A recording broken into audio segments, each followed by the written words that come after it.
The mahogany doors of Bennett and Associates' real estate empire swung open one last time as they wheeled out the casket of Margaret Hayes, the woman who'd built an $80 billion company from nothing but grit and vision. Her son stood at the funeral, hollow-eyed and grieving, but his wife wasn't crying for his loss. She was calculating her exit. Within 48 hours of the burial, she'd thrown his belongings onto the rain-soaked driveway. Her new lover already warming the bed, his grief-shattered body had barely left cold, but she hadn't bothered to ask what his mother had left behind. The rich man she'd chosen, the one with the corner office and the Italian suits, worked for a company whose true ownership she'd never questioned, but the documents her husband's attorney delivered 1 week later carried a revelation that would turn her triumph into ash. What the abandoned son did next wouldn't just crush the woman who'd betrayed him in his darkest hour, but would shatter every dream she and her wealthy lover had built on the grave of his mother's memory. Could a man whose wife kicked him out at his lowest point reclaim not just his dignity, but the empire his real estate multi-billionaire mogul mother had secretly left him? Would the wife who'd traded grief for greed realize her mistake before her rich lover discovered he'd been working for the very man he'd helped destroy? And what kind of justice awaited those who'd mistaken kindness for weakness, inheritance for poverty, and a mourning son for a defeated fool? The rain hammered against the cathedral's stained glass windows like accusations from heaven, but Daniel Hayes barely heard it over the sound of his own heartbeat, echoing in the emptiness his mother's death had carved into his chest. 600 people packed the pews, business titans, politicians, celebrities, but not one of them had known Margaret Hayes the way he had, the woman who'd read him bedtime stories between conference calls, who taught him that empire building meant nothing if you built it on the backs of people you'd forgotten to love. She was a visionary, the pastor droned, but Daniel's mind had drifted to that last afternoon in the hospital when his mother's grip had weakened around his fingers. "Danny," she'd whispered, her voice barely audible over the machines that couldn't save her, "I've made sure you're protected, everything I built, but you need to promise me something." He'd leaned closer, desperate for any words she had left, but she'd fallen unconscious before finishing. But those unfinished syllables haunted him now as they lowered her casket into the ground. Beside him, his wife, Jessica, stood with perfect posture, her black dress designer, her tears absent. But Daniel had been too consumed by grief to notice the way she'd been checking her phone throughout the ceremony. But the other mourners had noticed, but they'd said nothing, out of respect for the dead. The gathering after the funeral took place at the Hayes estate, a sprawling mansion overlooking the Pacific that Margaret had designed herself 30 years ago, when her company was still just a dream and a storefront. But the house felt like a mausoleum now. But Daniel wandered through it, accepting condolences he didn't hear, but Jessica had disappeared somewhere into the crowd. He found her in his mother's study, but she wasn't crying, but she was smiling at her phone. But the smile vanished when she saw him. "We need to talk," Jessica said, her voice carrying none of the warmth he'd fallen in love with 7 years ago, but he attributed it to stress, but he was wrong. "Not today," Daniel replied, exhaustion pulling at every word, but she'd clearly already made her decision. "Especially today," she countered, but her eyes were cold in a way he'd never seen before. But maybe he'd never looked closely enough. "Your mother's gone, Daniel, but we need to face reality now." Reality, but Daniel didn't know that reality for Jessica meant the text messages she'd been exchanging with Christopher Blake for the past 4 months. But Christopher Blake, who worked as Senior Vice President of Acquisitions at Bennett and Associates, but the very company Margaret Hayes had built from nothing. But Jessica didn't know that detail, but Christopher had never mentioned his employer's name. But he'd only talked about his salary, his prospects, his corner office with the view. "What reality?" Daniel asked, but he was still thinking about his mother's last words. But Jessica was already mentally packing. The reality that your mother kept you on the sidelines of her business your entire life, Jessica said, her voice gaining strength from the cruelty she'd been rehearsing for weeks. But Daniel flinched as if she'd struck him.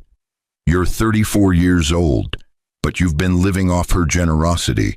But now she's gone, but we need to figure out what that means for us.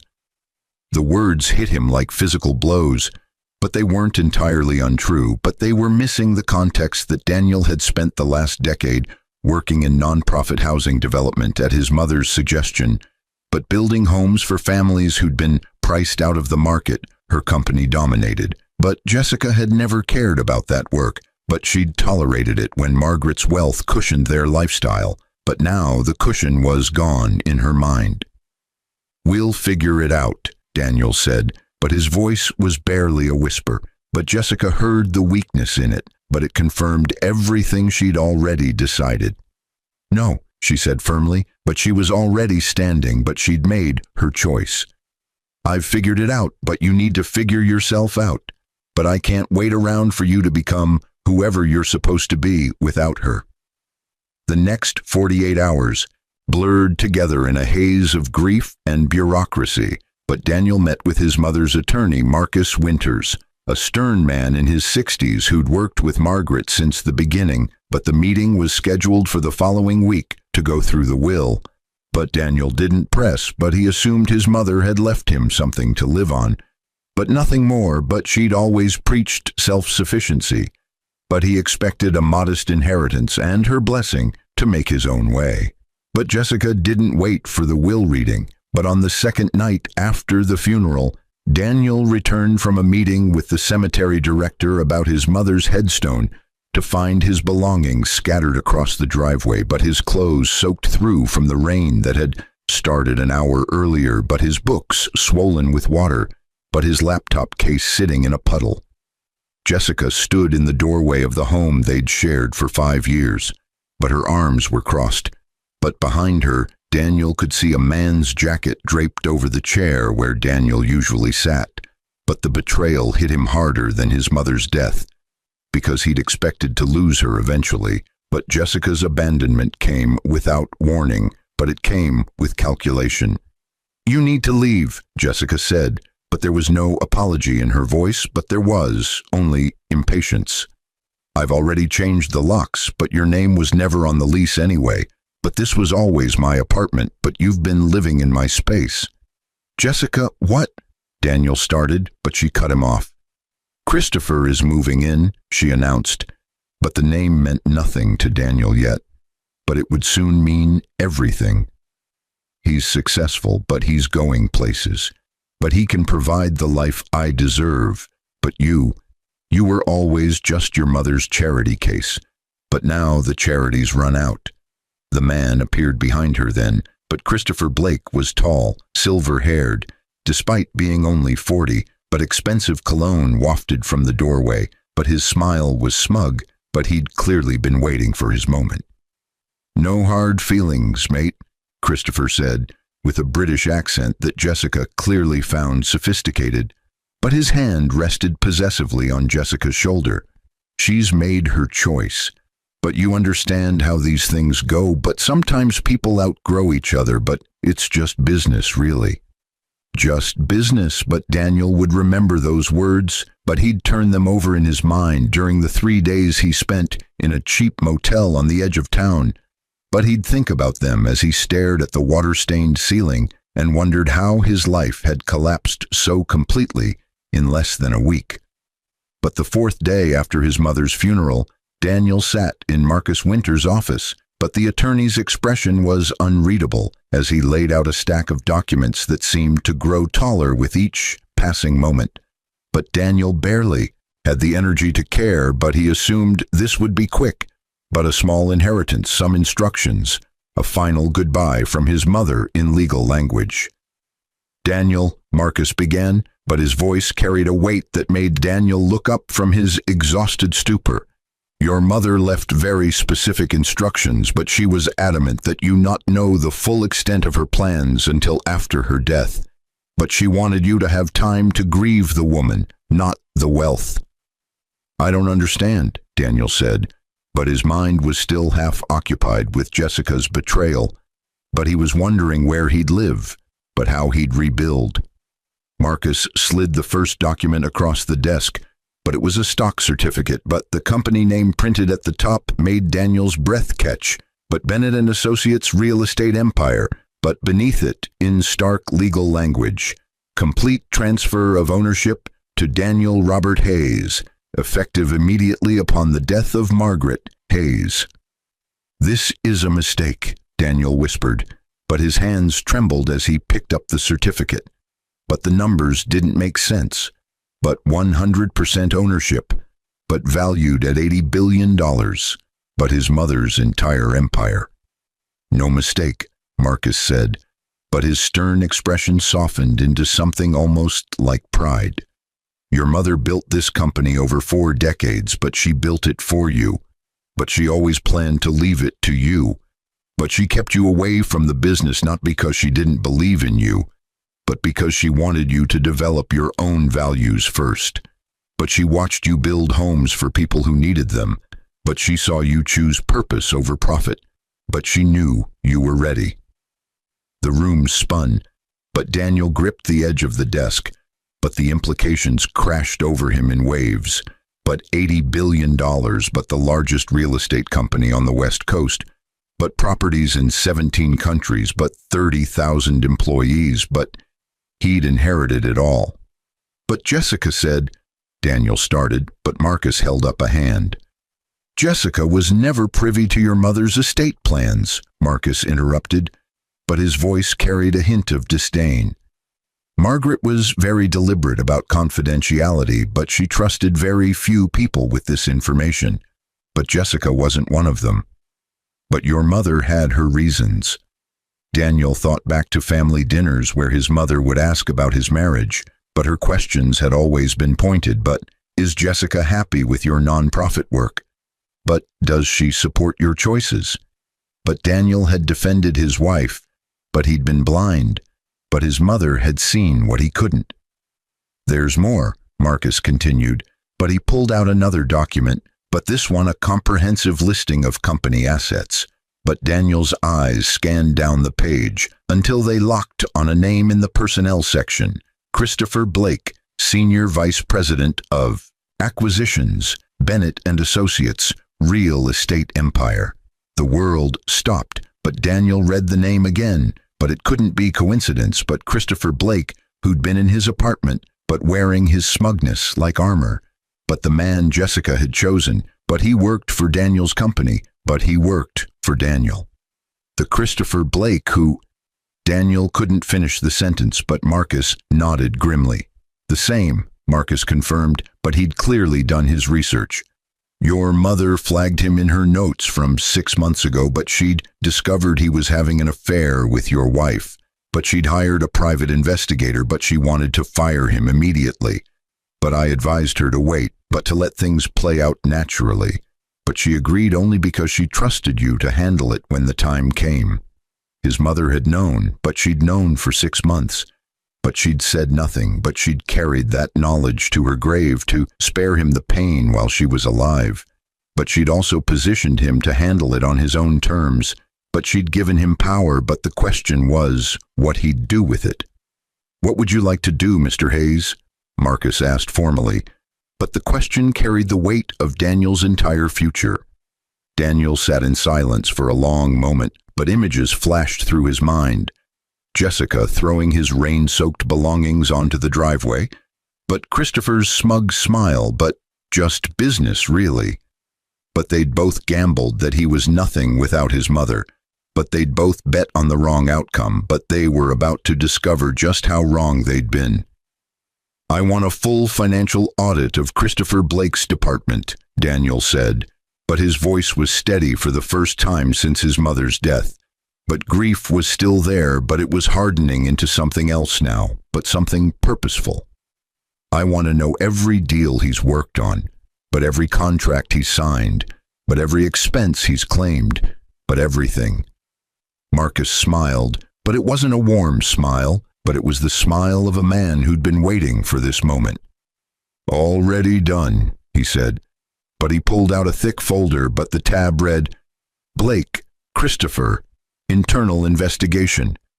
Your mother started this investigation 4 months ago when she confirmed the affair, but she was thorough, but she found some interesting irregularities. Daniel opened the folder, but his hands were steadier now. But the grief was still there, but it was fuel now instead of weight. But the pages detailed a pattern of inflated expense reports, but kickbacks from contractors, but deals structured to benefit Christopher's personal investment portfolio, but nothing illegal enough to prosecute, but everything unethical enough to terminate, but millions of dollars in questionable transactions over a 5-year period. He's been stealing from the company, Daniel said, but it wasn't a question. Not technically, Marcus clarified, but his distaste was evident.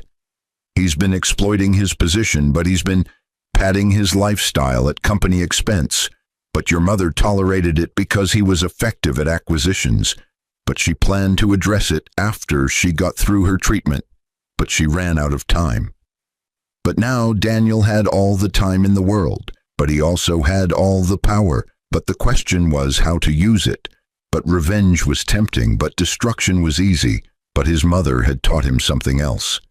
That power meant nothing if you used it like a blunt instrument. But real power required precision. But it required understanding what people valued most, then taking it away, piece by piece. Schedule a company-wide meeting, Daniel instructed. But he was already formulating a plan. But grief was transforming into strategy.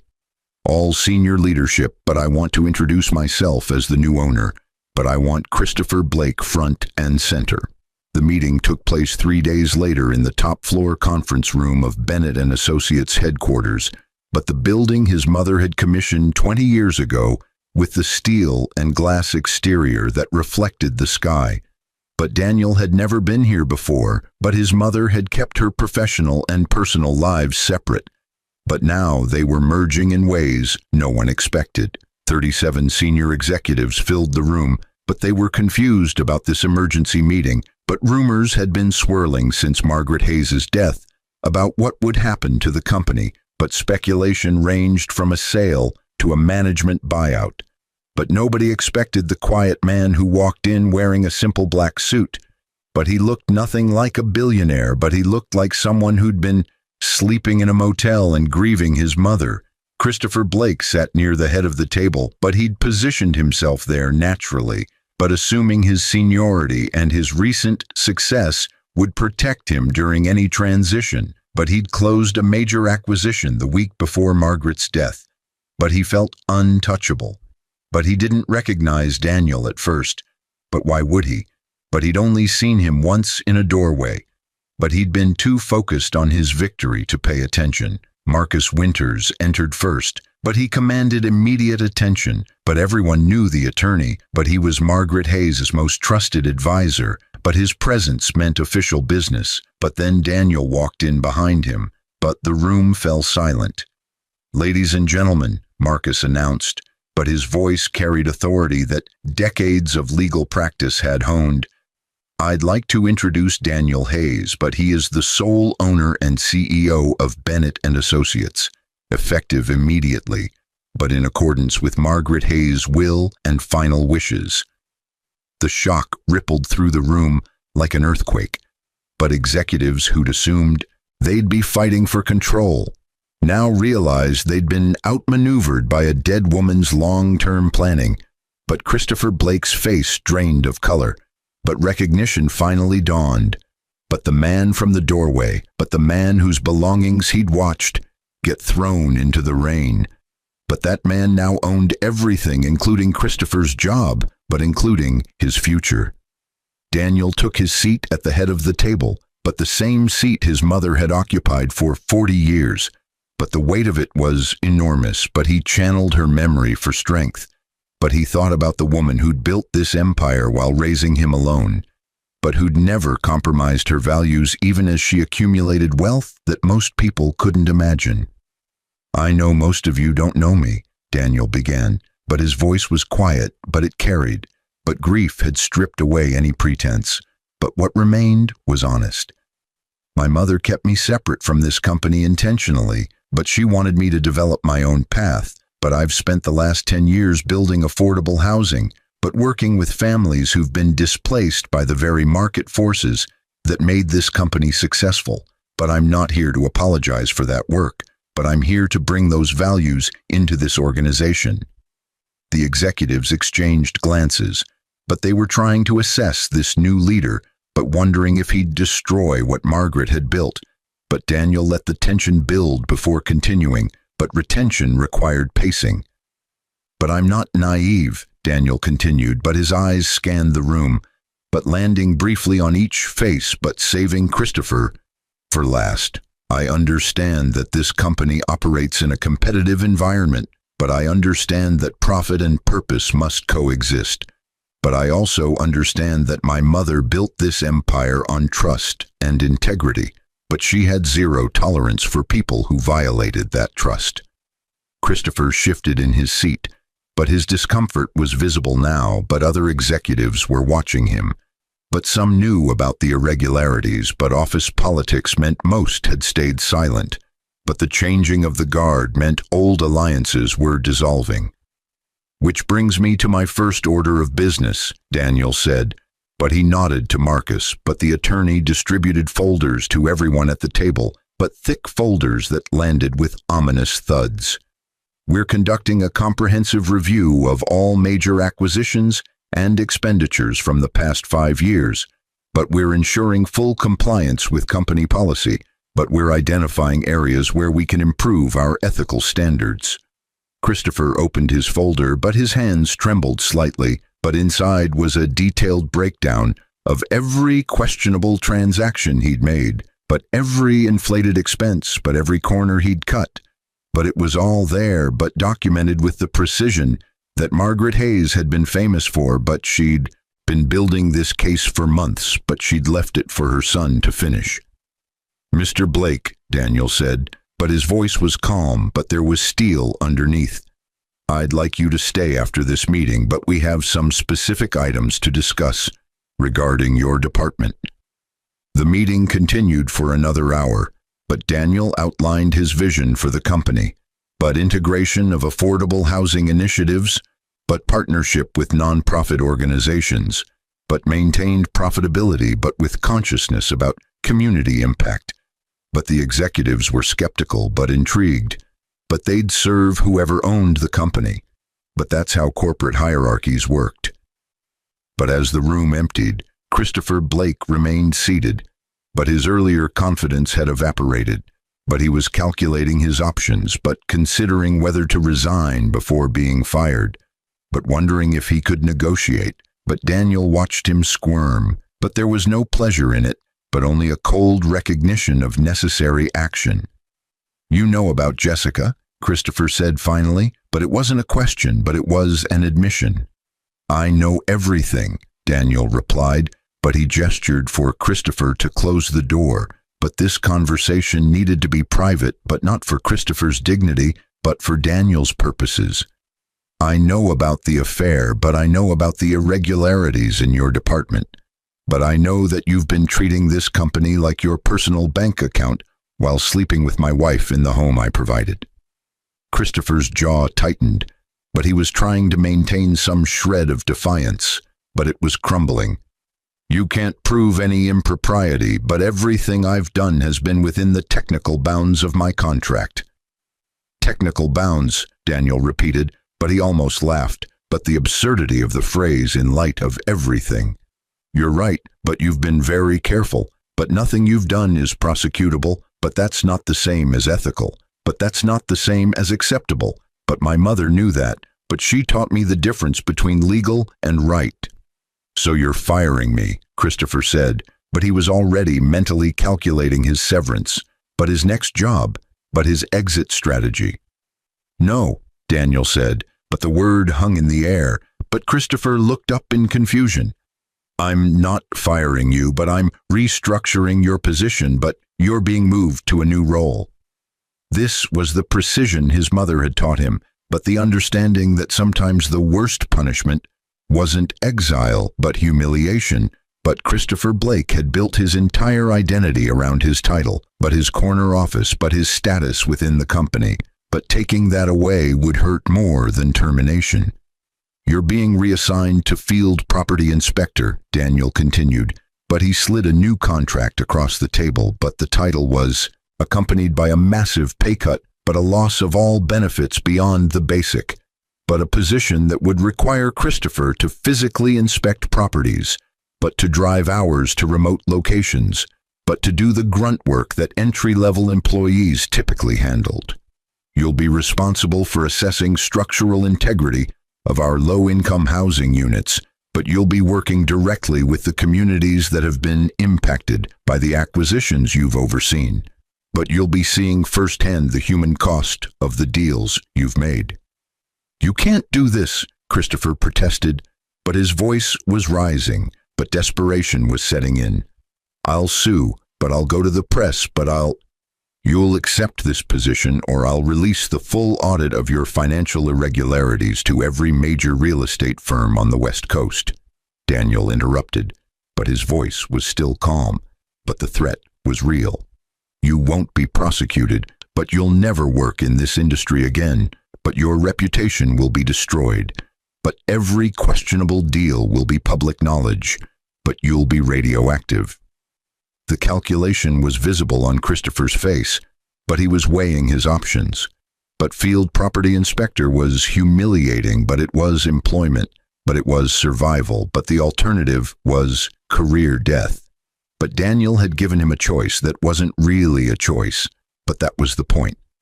"Jessica," Christopher said finally, but it was a last-ditch effort, but an attempt to find leverage.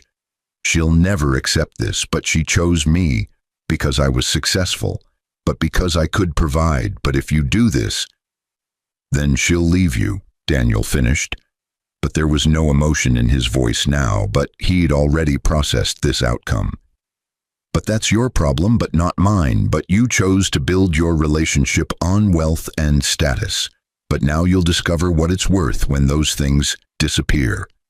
Christopher signed the contract because he had no choice, but his hand shook, but his face was flushed with humiliation and rage. But Daniel felt nothing as he watched. But revenge was supposed to feel satisfying, but instead it just felt necessary, but like cleaning a wound. But the real confrontation was still coming, but Daniel had saved Jessica for last. But she deserved to understand the full scope of what she'd traded away. He found her 2 days later at an upscale restaurant where she was having lunch with 3 friends. But they were women Daniel recognized from their old social circle, but women who'd always seemed to measure worth by designer labels and vacation destinations. But Jessica was holding court, but clearly telling the story of her upgrade, but her escape from the man who'd been nothing without his mother. Daniel walked directly to her table, but he didn't ask permission, but he simply pulled out the empty chair. But Jessica's face went through several expressions in rapid succession. Shock, but fear, but then forced contempt. "Daniel," she said, but her voice was artificially sweet, but her friends were watching with obvious curiosity. "I'm surprised you're even showing your face, but I heard you're staying at that motel on Fletcher Street. But how unfortunate." "Actually," Daniel said, but he was calm in a way that seemed to unnerve her, "I'm staying at the penthouse at Bennett Tower now, but it's one of the perks of being the owner." Jessica's smile faltered, but confusion crossed her face, but her friends leaned in, but they sensed a story developing. "Owner of what?" Jessica asked, but her voice had lost its confidence. "Bennett and Associates Real Estate Empire," Daniel replied, but he watched the color drain from her face. "My mother left me everything, but the entire company, but all $80 billion of it. But the company where Christopher works, but actually where Christopher used to work in the capacity he was hired for." The table went silent, but Jessica's friends were staring at her now, but the calculation was visible, but they were reassessing everything, but Jessica's mouth opened, but no sound came out. But she was trying to process the information, but her brain was short-circuiting. "That's not possible." she finally whispered, but her hands gripped the edge of the table. Your mother kept you away from the business, but you were never involved. But you couldn't. She kept me away so I could develop my own values, Daniel interrupted, but he was quoting his mother's letter that Marcus had given him. She wanted me to understand what mattered before I had access to unlimited resources, but she wanted me to choose purpose over profit, but she wanted to see if I'd build homes for people who needed them, even though I could have been living off her wealth, but I passed her test. But you failed yours. Jessica's face went from pale to flushed, but rage and humiliation were fighting for dominance, but her carefully constructed narrative was collapsing, but her friends were watching her with expressions that ranged from pity to schadenfreude. But everyone loves to watch a social climber fall. Christopher is successful, Jessica insisted, but it sounded desperate now, but she was clinging to her last defense. He's a senior vice president, but he's going places, but he's a field property inspector now, Daniel said. But he wasn't cruel about it, but he was just factual. He's been reassigned due to financial irregularities that my mother discovered before she died, but he's making about $60,000 a year now instead of $400,000. But he'll be spending his days inspecting foundation cracks in low-income housing units. But those are the places. One of Jessica's friends actually gasped, but another tried to hide a smile behind her wine glass, but the social implications were devastating. But Jessica had bet everything on Christopher's status, but she'd sacrificed her marriage for an upgrade that had turned into a catastrophic downgrade. But the math was brutal. You did this on purpose, Jessica said, but her voice was shaking now. But tears were forming, but they weren't tears of sadness, but of rage and recognition. You're punishing me, but you're destroying Christopher's career because I left you. No, Daniel corrected, but his voice was firm but not harsh. I'm holding Christopher accountable for behavior that violated company policy and ethics. But I'm doing what my mother would have done if she'd lived longer, but your affair was separate from his professional misconduct. But though I admit the two situations informed my timing. But you're taking everything from us, Jessica protested, but the us was telling, but she'd already unified herself with Christopher, but she'd made her choice permanent in her mind. I'm not taking anything that was legitimately yours, Daniel replied, but he stood up now, but this conversation was ending. Christopher still has a job, but he has to do it with integrity now. But you still have your choices, but you're free to stay with him. But build a life on his new salary, but prove that you valued him for something other than his paycheck. But this is your opportunity to show that substance matters to you. He turned to leave, but Jessica grabbed his arm, but her grip was desperate, but she was realizing the magnitude of her mistake. But the calculation was visible in her eyes, but she was already thinking about reconciliation, but whether she could undo what she'd done. Daniel, wait, she said, but her voice had changed, but the contempt was gone, but replaced by the softness she used to use when she wanted something. Maybe we were too hasty, but maybe we can talk about this. But you're different now, but I can see that, but we could. No, Daniel said, but he removed her hand gently but firmly, but there was no anger, but only finality. You made your choice when my mother died, but you showed me exactly who you are, but Christopher showed me who he is, but I'm grateful for the clarity, but you're both free to live with your decisions, but I'm free to live with mine. He walked out of the restaurant, but he could hear the explosive conversation starting behind him. But Jessica's friends were probably asking 1,000 questions, but the social fallout would be immediate and brutal, but gossip traveled fast in their circles. But by tomorrow, everyone would know that Jessica had left a billionaire for a field inspector, but the story would follow her forever. But as Daniel stepped into the California sunshine, he felt something unexpected. Not satisfaction, but not emptiness either, but something closer to peace. But his mother's lessons were finally making sense. But power wasn't about revenge, but it was about boundaries, but about consequences. but about ensuring that people faced the reality of their choices without shielding them from the outcomes. Over the following months, Daniel transformed Bennett and Associates from the inside, but he didn't destroy what his mother built, but he enhanced it with purpose. But 20% of all new acquisitions were directed toward affordable housing development. But the company partnered with nonprofits Daniel had worked with for years. But profitability remained strong because good business and good ethics weren't mutually exclusive. But Wall Street was initially skeptical, but results silenced critics. Christopher Blake continued his work as a field property inspector, but he showed up every day because the alternative was unemployment. But he inspected foundations and filed reports. But he drove hundreds of miles weekly to properties he'd once acquired without ever visiting. But Jessica left him after 3 months. But she'd tried to make it work, but his salary couldn't maintain her lifestyle. But she'd attempted to reconcile with Daniel twice, but he'd politely declined both times. But she eventually moved to another city, but disappeared from their social circle, but became a cautionary tale. Marcus Winters became Daniel's closest advisor, but the attorney had loved Margaret Hayes like a sister, but seeing her vision come to fruition through her son gave his later career meaning. But he taught Daniel the intricacies of corporate management, but how to be ruthless when necessary, but compassionate when possible, but how to honor his mother's legacy while building his own. But the hardest part wasn't the business transformation, but it was learning to live with the weight of his inheritance.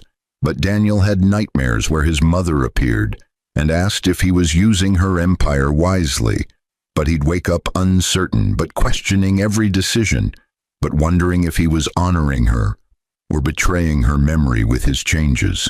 He found some answers in her office, but Marcus had preserved it exactly as she'd left it. But Daniel went there when the pressure became too much. But he'd sit in her chair and feel the weight of what she'd carried. But one evening he discovered a letter she'd left in her desk drawer, but sealed with his name. But Marcus later admitted he'd known about it, but Margaret had made him promise to let Daniel find it naturally.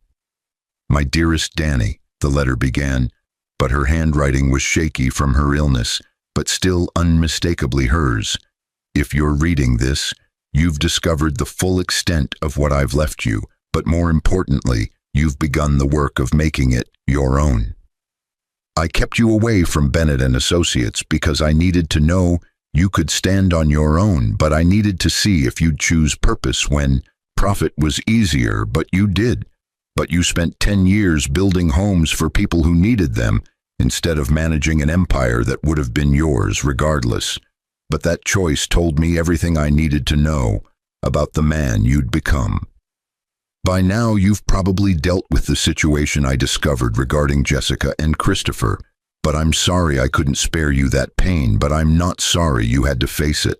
But strength comes from surviving what we think will destroy us. But you'll survive this because you're stronger than you know. Use this company for good, Danny, but don't be naive about it. But good business and good ethics can coexist. But only if you're willing to make hard decisions, but only if you're willing to hold people accountable. But only if you remember that power without principle is just tyranny in expensive clothes. I'm proud of you, but I've always been proud of you. But not because of what you'll achieve, but because of who you've chosen to be. But build something beautiful with what I've left you. But make me proud in heaven the way you made me proud in life. Love always, Mom. Daniel read the letter 17 times that night, but each reading revealed new layers. But his mother had known everything, but she'd orchestrated everything. But even her death had been part of a larger plan to prepare him. But the realization was overwhelming, but also liberating. But she'd believed in him enough to give him everything. But she'd trusted him to figure out what to do with it. 5 years after his mother's death, Bennett and Associates had become the industry leader in sustainable and ethical real estate development. But the company had built 40,000 units of affordable housing across 12 states. But profitability had increased by 18%, because good PR and genuine mission attracted investors who wanted returns with responsibility. But Daniel had become a reluctant celebrity in business circles, but the billionaire who'd chosen purpose over profit, but the man who'd transformed grief into growth. He never married again, but he dated occasionally, but carefully. But he'd learned the cost of choosing partners who valued things over people. But he established the Margaret Hayes Foundation that funded housing initiatives globally, but he hired former nonprofit leaders into executive positions at Bennett and Associates. But he built a company culture that valued impact as much as income. Christopher Blake eventually resigned after 2 years as field property inspector, but the humiliation had been too much. But he moved to a different industry, but took a middle management position at a logistics company, but he never fully recovered his earlier status. But he'd learned that shortcuts and ethics violations eventually catch up, but the lesson had cost him everything he'd built. Jessica sent Daniel a letter on the 5th anniversary of his mother's death, but it was apologetic and reflective. But she'd gone back to school but become a social worker. But she claimed his rejection had forced her to examine her values. But she was working with homeless populations now, but she didn't ask for forgiveness or reconciliation. But she simply wanted him to know that their story had changed her. But Daniel never responded, but he didn't need to. But her transformation was its own conclusion. But the real measure of Daniel's success wasn't in the company's valuation or the units built, but it was in the lives changed, but the families housed, but the communities strengthened. But he walked through the developments his company had built and saw children playing in courtyards that wouldn't have existed without his mother's vision and his execution. But he saw elderly people sitting on porches they could actually afford. But he saw the concrete manifestation of values his mother had spent her life teaching him. On the 10th anniversary of Margaret Hayes' death, Daniel stood at her grave with Marcus Winters beside him. But they'd made this pilgrimage every year. But it had become their ritual, but their way of honoring the woman who'd shaped both their lives. She'd be proud, Marcus said simply. But the attorney was in his 70s now, but still sharp, but still serving as Daniel's advisor and friend. I hope so, Daniel replied, but he placed flowers on the marble headstone that read, Margaret Hayes, builder of empires, builder of character. She knew, Marcus said, but his voice was certain. She knew exactly what she was doing, but she knew you'd face challenges, but she knew you'd be hurt, but she knew you'd survive it all and become who you needed to be. But that's why she gave you everything. But because she knew you wouldn't let it corrupt you. Daniel thought about Jessica's betrayal, but Christopher's smugness, but the rain-soaked belongings on the driveway, but the moment he'd thought his life was ending, but all of it had been preparation, but all of it had been necessary. But his mother had known that comfort doesn't build character, but that challenge does, but that surviving your lowest moment shows you what you're actually made of. What happened to them doesn't haunt me anymore, Daniel said, but it was true. But the anger had faded years ago. They made choices based on what they valued, but I made choices based on what Mom taught me. But we all got the outcomes we earned. Marcus nodded, but they stood in silence for a few moments, but the California sun was setting behind them, but casting long shadows across the cemetery, but it was peaceful here, but the kind of peace that comes from resolution rather than revenge. She left one more thing, Marcus said finally, but he pulled out a final envelope, but this one sealed with wax and Margaret's ring imprint. She made me promise not to give you this until the 10th anniversary, but she wanted you to have a decade of experience before you read it. Daniel opened the envelope carefully, but inside was a single page in his mother's handwriting, but the date showed she'd written it 2 days before her final hospital admission. Danny, if Marcus is giving you this, you've made it through 10 years of running the company, but you've survived the challenges I knew were coming, but you've proven that my faith in you was justified. Now comes the harder part, figuring out what comes next. But building empires is one thing, but sustaining them is another. But you'll face new challenges, but new betrayals, but new opportunities. But remember that every decision is a choice between who you were and who you're becoming. The company isn't your legacy, Danny, but your integrity is. But the buildings we construct will eventually crumble. But the values we live by echo in every life we touch. But that's the real inheritance I'm leaving you, but not the wealth, but the wisdom to use it well. Keep building, but keep growing, but keep choosing purpose over profit when they conflict. But keep being the man who'd build homes for strangers instead of mansions for himself. But that's who you are, but that's why you were ready for everything I left you. I love you beyond words, Mom.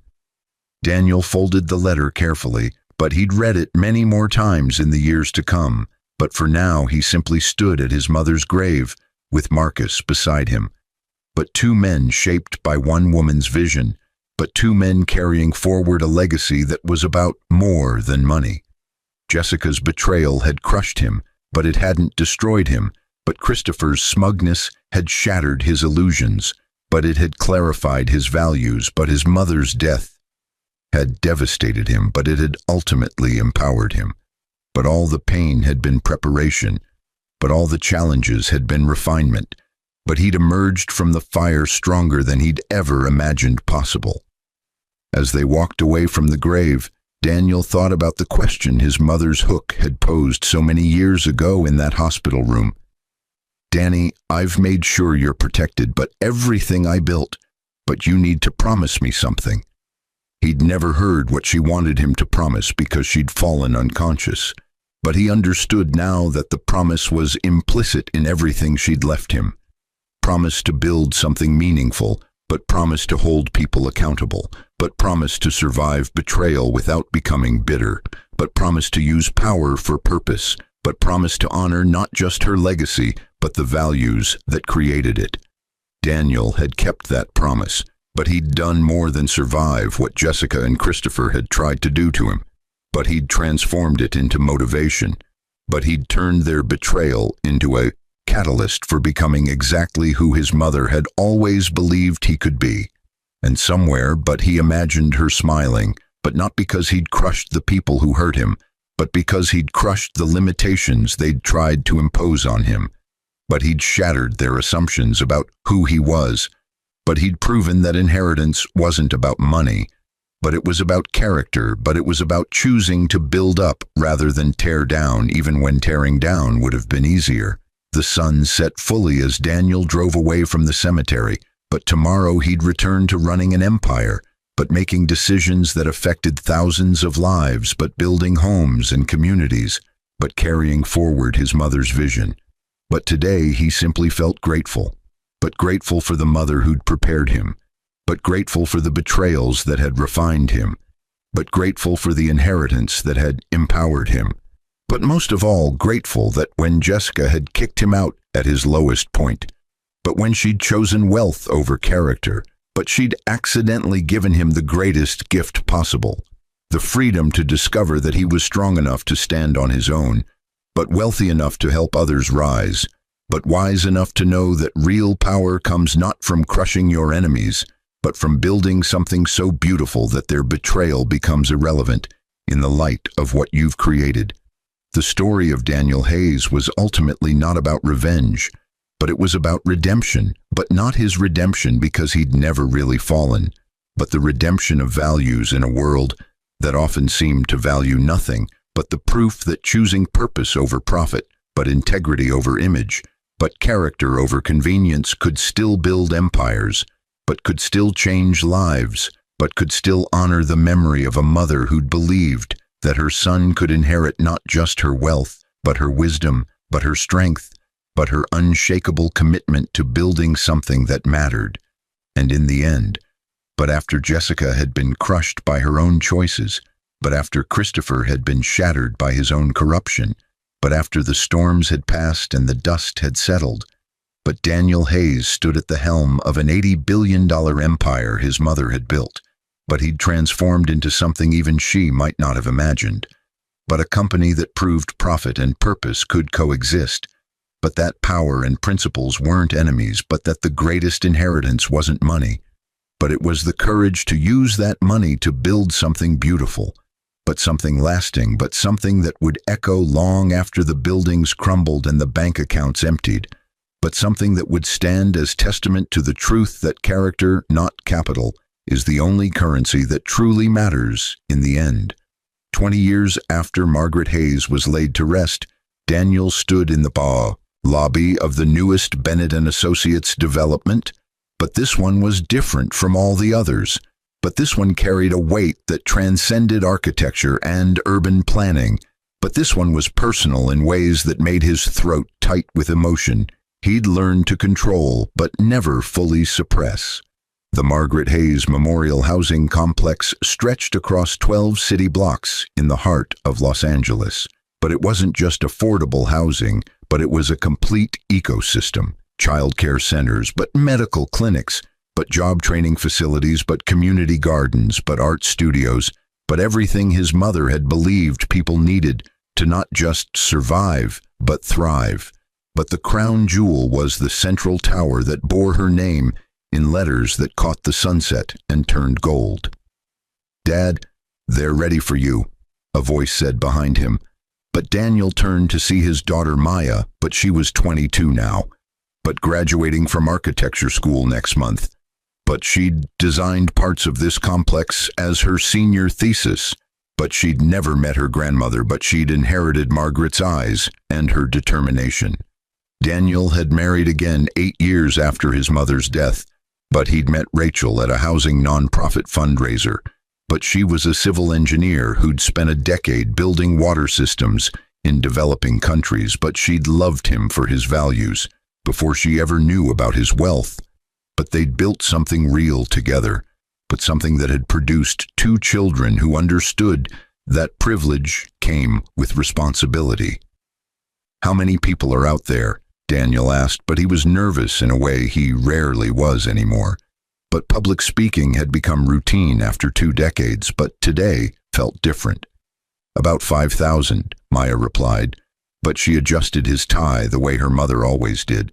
But the gesture made him smile.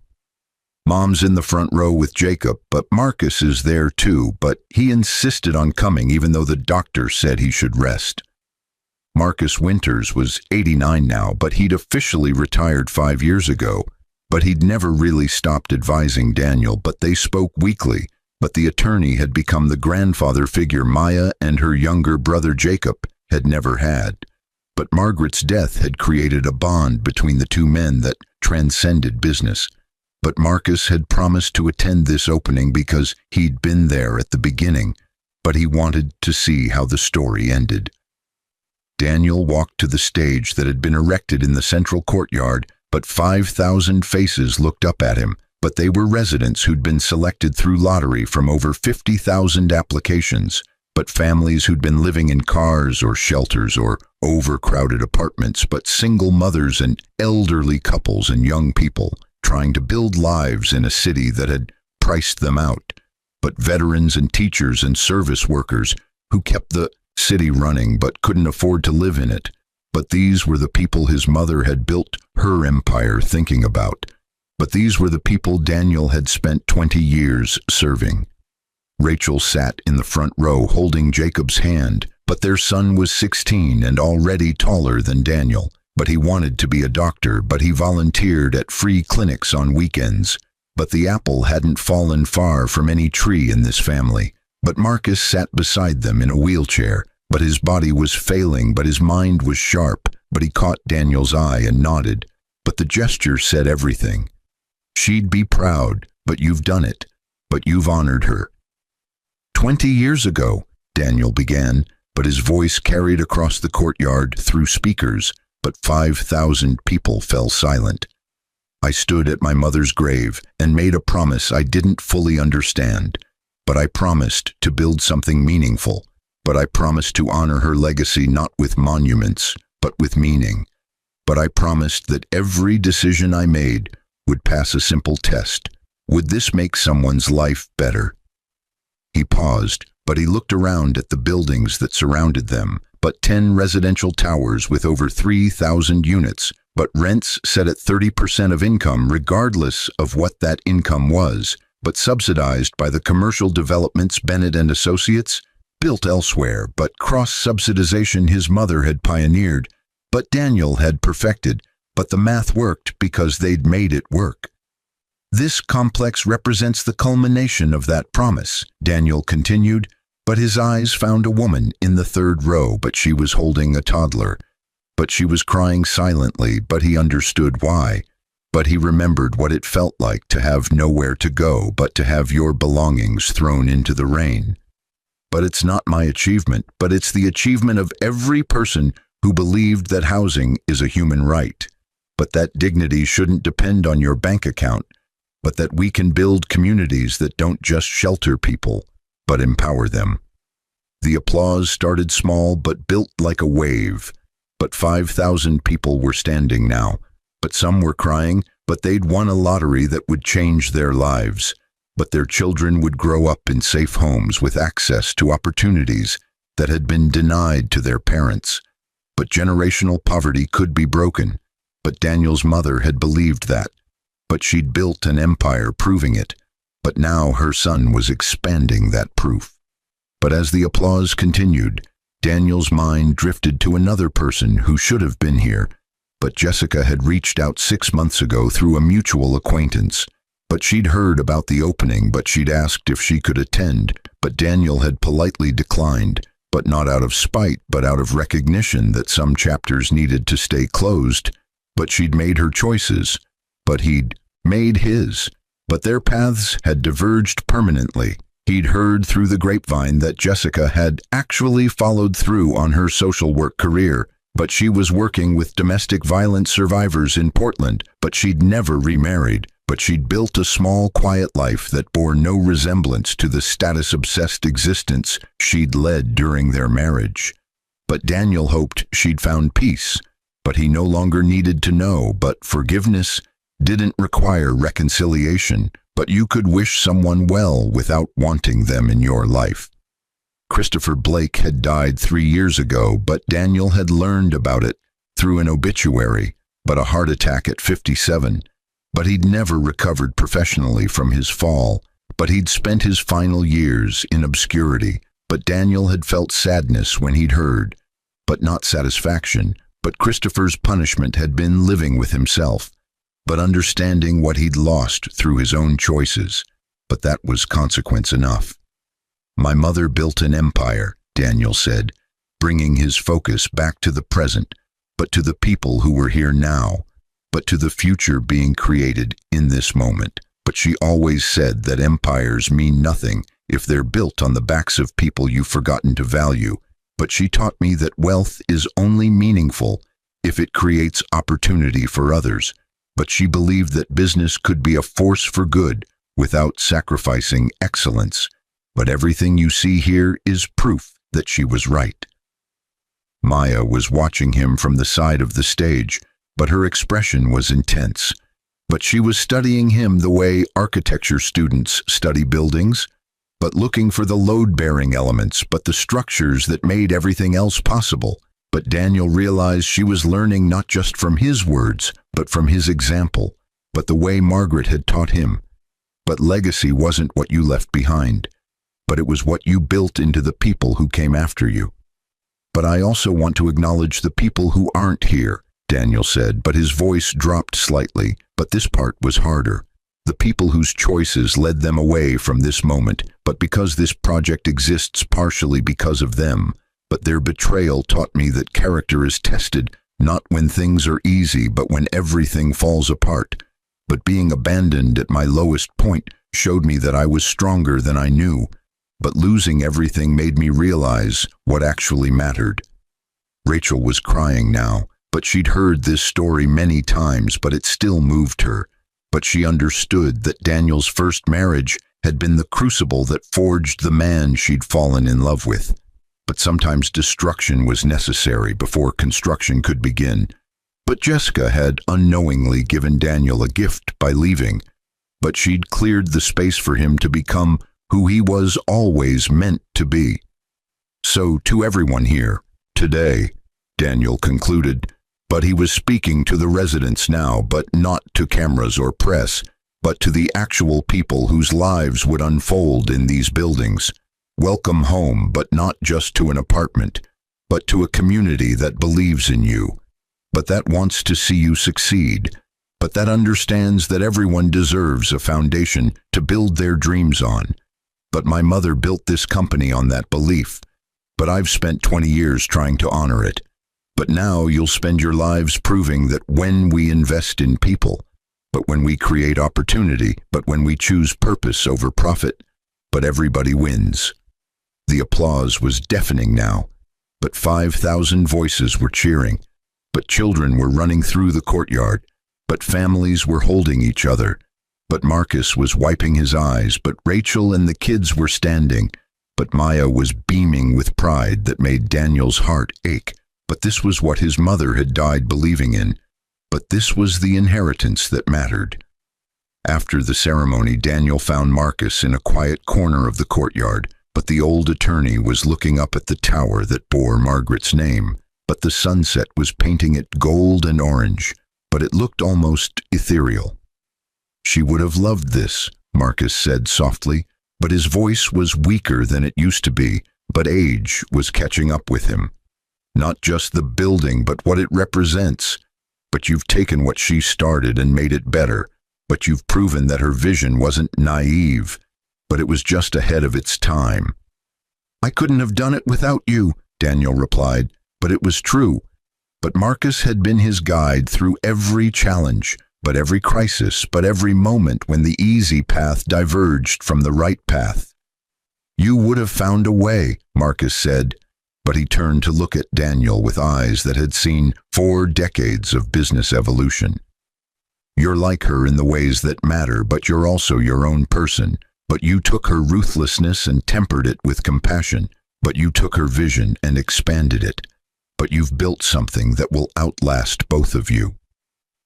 They sat in comfortable silence for a moment, but the sounds of celebration continued around them. But families were touring their new homes. But children were discovering the playgrounds, but elderly residents were settling onto benches in gardens that had been designed for community. But life was happening in real time. But this wasn't theoretical anymore, but these weren't plans or proposals. But this was reality. I never thanked Jessica, Daniel said suddenly, but the thought had been forming for years, but he'd never articulated it. If she hadn't left, but if she hadn't shown me who she really was, but I might have stayed in that comfortable mediocrity, but I might never have found Rachel, but I might never have pushed myself to do this. Marcus chuckled, but it turned into a cough, but Daniel handed him water, but when he recovered, he said, Your mother knew that too, but she told me once that she was almost grateful for Jessica's superficiality, but because it meant you'd be free to find someone worthy of you. But she orchestrated a lot of things, but she couldn't orchestrate that, but the universe handled it for her. Do you think she knew how it would all turn out? Daniel asked, but he'd wondered this for 20 years. No, Marcus replied thoughtfully, but he was still looking at the tower. She knew who you were, but she didn't know exactly what you'd do with it. But that's the difference between controlling and trusting. But she trusted you to figure it out. But that's the real inheritance, but not the money, but the trust that you'd use it well. Maya approached them then, but she had Jacob with her. But both of Daniel's children looked at Marcus with the reverence usually reserved for historical figures, but to them he was living history, but the last direct link to their grandmother. Marcus, Maya said gently, but she knelt beside his wheelchair. I wanted to show you something before we leave. But I incorporated one of Grandma's original design principles in the community center, but the way she used natural light to create gathering spaces. But I studied her early projects and found this technique she used in the first building she ever designed. Marcus's eyes lit up, but Maya pulled out her tablet, but she showed him the architectural plans, but she pointed out the details, but the old man studied them with an attention that defied his physical frailty. But finally, he nodded. She would have loved that you're carrying this forward, Marcus said. but his voice was thick with emotion. She built buildings, but you're building on her ideas, but that's legacy, but that's immortality, but not your name on a building, but your vision in the people who come after you. Jacob, who'd been quiet, suddenly spoke up, but his teenage voice was serious beyond his years. Dad, but when I'm a doctor, but I want to work in clinics like the one here, but I want to serve communities like this, but is that okay? Daniel felt his eyes burning, but 20 years of emotional control nearly shattered. But his son was choosing purpose over profit before profit was even an option. But the values were passing to the third generation, but his mother's legacy was alive in children who'd never met her. More than okay, Daniel managed to say, but he pulled Jacob into a hug. That's everything, but that's exactly what Grandma Margaret would have wanted. But you're carrying forward something bigger than any of us. As the sun set fully, the Hayes family and Marcus sat together in the courtyard, but 5,000 people were settling into their new homes around them. But lives were changing in real time. But children were claiming bedrooms, but families were cooking first meals in kitchens they could actually afford. But elderly people were settling into safe spaces where they could age with dignity. But this was the compound interest of compassion, but Margaret's initial investment of values was multiplying across generations and communities. Rachel joined them, but she sat beside Daniel, but her hand found his automatically. But they'd been married 12 years, but they still moved like newlyweds. But she'd been there through the challenges of building this project, but the setbacks and the victories, but she believed in the mission as much as he did. I heard from the foundation, Rachel said quietly, but she directed this to Marcus. The Margaret Hayes Scholarship Program has now put over 10,000 students through college, but many of them are coming back to work for Bennett and Associates. But we're creating a pipeline of leaders who understand that business should serve communities. Marcus nodded but said nothing, but tears were running down his weathered face. But he'd spent 40 years helping Margaret build an empire, but another 20 helping Daniel transform it. But now he was seeing the fruits of that labor multiply beyond anything they'd imagined. I'm tired, Marcus said finally, but it wasn't a complaint, but it was a statement of completion. But I'm satisfied, but I've seen what I needed to see, but your mother's vision has become reality, but Daniel's made it better than she dreamed, but the kids are carrying it forward, but my work is done. The weight of those words settled over them, but everyone understood what Marcus was saying. But he was saying goodbye, but he was giving them permission to continue without him. But he was releasing his guardianship of Margaret's legacy because it was in safe hands now. 3 months later, Marcus Winters died peacefully in his sleep, but his funeral was held at the same cathedral where they'd mourned Margaret Hayes 20 years earlier. But Daniel gave the eulogy, but he talked about loyalty and wisdom and the quiet way Marcus had shaped 2 generations of Hayes leadership. But at the burial, they laid him to rest 3 plots away from Margaret, but close enough that the 2 old friends could continue their conversation in whatever came next. But life continued at the Margaret Hayes Memorial Housing Complex, but success stories emerged daily. A single mother who'd been living in her car got stable housing and found a job in the community center, but her daughter made honor roll for the first time because she had a quiet place to study. But an elderly veteran who'd been sleeping in shelters finally had an apartment where his grandchildren could visit. But a young couple who'd been priced out of the city could now afford to live near their jobs and start planning a family.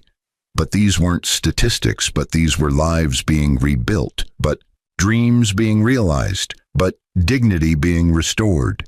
Daniel visited the complex once a month, but he'd walk through the corridors and courtyards. But he'd talk to residents and staff, but he'd see children playing in spaces his daughter had designed. But he'd watch elderly people tending gardens his wife's engineering had made possible. But he'd observe young people using job training facilities his son would someday serve through medical care. But the ecosystem was working, but the vision was alive. On the first anniversary of the complex's opening, Daniel stood again at his mother's grave, but this time Maya and Jacob were with him. But Rachel stood beside him, but they'd made this a family tradition, but teaching the children that gratitude required presence, but that honoring the dead meant living well. "Grandma," Maya said, but she was talking to the headstone as if Margaret could hear. "Dad says you would have loved what we built, but I think you already knew we'd do it. But your vision is still changing lives, but I promise to keep building on it." Jacob added, but his voice was deeper now at 17. "I start volunteering at the clinic next week, but I'm going to help people the way you helped people, but by giving them what they need to build their own futures." Daniel said nothing, but he didn't need to, but his children were saying everything that needed to be said. But legacy wasn't about words, but it was about actions multiplied across time and people. As they walked back to the car, Daniel's phone buzzed, but it was a message from the foundation. Another major donor had committed $50 million to expand the model to 3 more cities, but the Margaret Hayes approach to integrated affordable housing was being recognized as the industry standard. But what had started as one woman's vision was becoming a movement. "Dad," Maya said as they drove home, "I've been thinking about my thesis project, but what if we designed a complex specifically for aging populations, but integrated with young families so there's natural community support, but Grandma's model but adapted for multi-generational living?" Daniel glanced at his daughter in the rearview mirror, but she had Margaret's eyes and Margaret's mind. But the vision was evolving, but the next generation was already innovating on the foundation. "Let's do it," Daniel said, but he was smiling, but grief had finally transformed completely into gratitude. But 20 years of building on his mother's legacy had taught him that the best way to honor the dead was to expand on their dreams, but to take what they'd started and make it better, but to prove that their sacrifice and vision hadn't been in vain. That night, Daniel sat in his home office, but the same office where he'd first learned about his inheritance 20 years ago. But he pulled out his mother's letters, but he'd read them hundreds of times, but they still revealed new truths. But he found the last one, but the one she'd written 2 days before her final hospital admission. "The company isn't your legacy, Danny, but your integrity is," he read again. But the words had become his mantra, but his guiding principle through 2 decades of decisions. He thought about Jessica, but she was a distant memory now. But her betrayal had been the catalyst for everything that came after. But sometimes the worst moments create the best outcomes, but he hoped she'd found peace in her own way. He thought about Christopher, but dead now for 3 years, but his punishment had been living with his choices, but understanding what he'd lost. But Daniel felt no satisfaction in that, but only a quiet sadness that someone had chosen so poorly. But mostly he thought about his mother, but about Margaret Hayes, who'd built an $80 billion empire and used it to prove that business could be a force for good, but who'd raised a son to value character over capital, but who'd orchestrated her legacy so precisely that even her death became a teaching moment, but who'd trusted that Daniel would figure out how to honor her memory not by preserving what she'd built, but by transforming it into something even better.